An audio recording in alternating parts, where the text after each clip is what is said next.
Hello everyone, and today I am going to be giving you tips and tricks on having cats in the house. So having cats in your house can be very rewarding, or any animal. You get a lot closer with them than if they were an outdoor animal. However, it is a way bigger commitment, and you really need to think about it before you get an animal and put it in your house, because like I said, it's a huge commitment, and if it's a dog or cat, it's a 15-year commitment. So if you've decided you're up for the challenge and ready for that commitment, I'm going to give you a few tips to make that commitment just a little bit easier. So let's get right into it. I had to mention this, so I'm going to mention this really quickly. I divided these into two categories. One was your cat's well-being, and this covers like food, litter, like toys. And then I put in a second category, which is decoration, and this is basically ways to decorate your room without your cat, like our house, without your cat like being able to bother this stuff. I don't really know how to explain it. And the cat well-being part is way larger than the decoration part, but yeah. Here is going to be our number one tip in the cat's well-being category. I apologize that this thing is a little messy. I need to clean it very soon. So this is actually my first tip, is get this. It's normally, hi kitty. It's normally for you put dirty shoes on it, but just get one at like a Tractor Supply or look up online, and you put your cat's food and water on it. And so then when little bits of food like this fall off, it's on this and not on your floor. If you, because like I have my cats on carpet, so this is very helpful.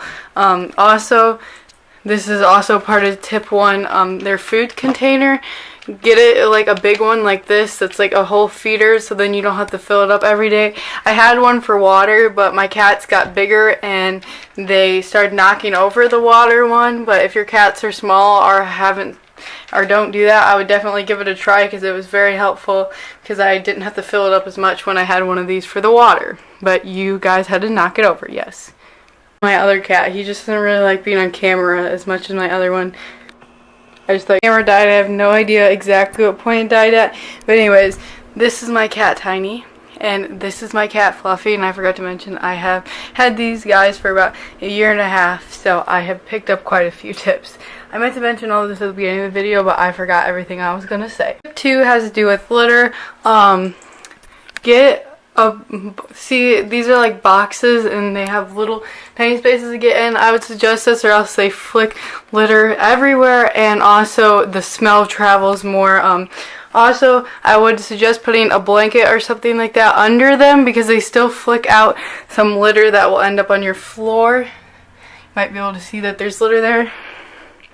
So that's, both of those things are very helpful. Also, I would suggest getting a litter for every box for every cat you have, because I only had one in the beginning, and they got territorial at first and they started pooping other places. So I would definitely suggest having one litter box for every cat you have. So my third tip is going to be, lots of people feel like they have to go out and spend a ton of money on toys for their cats, and I love to go buy toys for my cats as I sell at the store.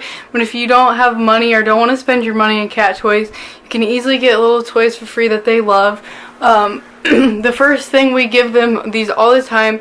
They're milk rings from milk jugs, and they love playing with them. They're all over my room. Next one, I see one. I give them straws, and they love them. Like, if I ever bring a drink in here, they always try and steal the straw. They love playing with straws. That's probably their favorite toy ever. The tip is going to be, put something at windows so they can hop up and look out the window, because before they'd try and stand on their hind legs and look out this window. And I got this little box here, and I also use it for storage, which is really nice, but I brought it up here. It used to be my mom's, and they lay on here all day and look out the window. It's not intentional, but I had this desk before I had them, and they love to get out here and look out the window, as you can see. So I have two different windows that they can easily look out, and they love it. The fifth tip, I need to leave this door open because they roam throughout each of these rooms. This is like my room, and this is more where I keep their litter and stuff and food, and they need to be able to get in here, but lots of the time they spend their day in here, and they will mess with the door and shut it, and then they wouldn't be able to get over there, or vice versa, couldn't get back in here. So I got this rock and I prop it up so they can't move it, and they also really love the rock because it's from the outdoors, and yeah, they just sniff it and they love it being in here. I also have a rock here because this door doesn't latch shut because it's broke and they could get out, so I leave that rock there, and like I said, they lay all over the rocks and they love them. Okay, next tip is actually pretty simple, and I feel like lots of people have already thought of this, but I decided to just mention it anyways.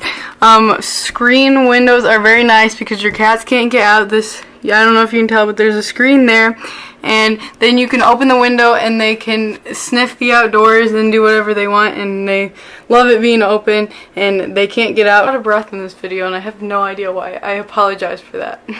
We are going to get into the decoration portion of this video. Tip 7 is all going to be about pictures. I used to have a ton more pictures in this wall, but my cats were very interested in the tacks and how the pictures would hang like this, so they always mess with them and try and tear them down, and a ton of them have been torn down, so I came up with ways to have pictures in your house or in your room without them messing with. Tip is for this picture portion is frames.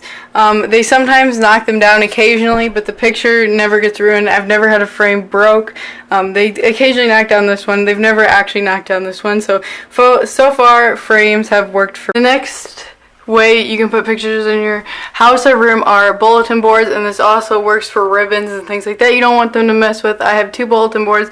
The only thing is you have to make sure they can't get to the bulletin boards, and as you can see, my cats are not that tall, so they couldn't get up there and mess with that. And it's a way to keep all your pictures organized up high and they still look nice. Another way you can have nice pictures up high and it look cool, mine isn't, it doesn't have batteries, but these used to have they have lights, but I just can't use them, and I clip those on there. I got it from Route 21, I think, and it just looks really cute, and even if you don't have animals, it would be a really cute idea, but they can't get to it because you put those all the way up towards the ceiling, and they obviously can't get to those, and you can still see your beautiful pictures and they don't get ruined. 8th tip is for knickknacks to get a china cabinet. You can put all the things you would be scared they would break, like this thing is very fragile and they would break it, and all these little knickknacks they could break, just trophies, things like that, dolls, whatever you collect. I collect pop figures and they would want to chew on the boxes. Just things you collect and you'd be afraid of them chewing on or messing with. The perfect thing to put them in is a china cabinet. 9th and final tip is for jewelry, get boxes that close. I know some people have the things that their rings are out, and your cats will probably get a hold of them and mess with them. So any jewelry you have, which I already had this anyway, so I didn't have to go get this when I got my cats, but if you have open things with jewelry, I would suggest getting something that closes. Like all my necklaces are enclosed in here.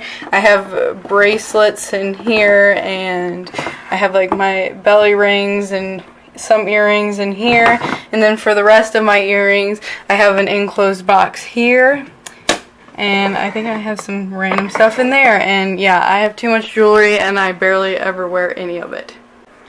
I hope you guys enjoyed this video and found it helpful. If you guys found one of these tips extra helpful, comment that tip below. If you guys have your own tips that I didn't talk about, please comment it below, because I could always use some new tips to help me and my cats' lives be better. And I will see you guys in my next video. Bye!